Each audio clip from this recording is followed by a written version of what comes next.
তৃতীয় শ্রেণী, বিষয় বাংলা। রচনা আমাদের গ্রাম। ভূমিকা: আমি গ্রামে বাস করি, গ্রামেই আমার জন্ম। গ্রামের সবার সাথে আমার সম্পর্ক অনেক ভালো। আমাদের গ্রাম। আমাদের গ্রামের নাম ক এর জায়গায় তোমরা তোমাদের গ্রামের নাম লিখবে। আমাদের গ্রাম ছোট হলেও অনেক সুন্দর।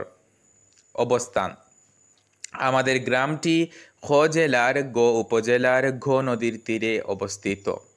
খ জেলা, খ এর জায়গায় তোমরা তোমাদের জেলার নাম লিখবে।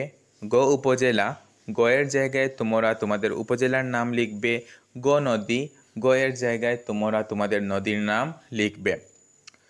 আমাদের গ্রামে প্রায় 1500 জন মানুষ বাস করেন। সৌন্দর্য: আমাদের গ্রামের প্রকৃতি অনেক সুন্দর। আমাদের গ্রাম দেখতে ছবির মতো অনেক সুন্দর। আমাদের গ্রামে বিদেশিরা ঘুরতে আসেন।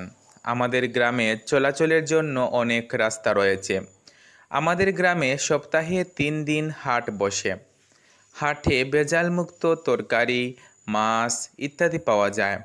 আমাদের হাটের পরিবেশ অনেক সুন্দর। পেশা: আমাদের গ্রামের কেউ কৃষি কাজ করেন, কেউ মাছ ধরেন, কেউ কাপড় বোনেন, কেউ বা কাজ করেন অফিস আদালতে। প্রতিষ্ঠান: আমাদের গ্রামে 3টি প্রাথমিক বিদ্যালয়, 10টি মসজিদ, একটি সামাজিক সংঘ, একটি ইসলামিক সংগঠন এবং একটি মাদ্রাসা রয়েছে। উপসংহার: একটি সুন্দর ও আদর্শ গ্রাম বলতে যা বোঝায় তাই আমাদের গ্রাম। আমি এই গ্রামে জন্মগ্রহণ করতে পেরে নিজেকে ধন্য মনে করছি।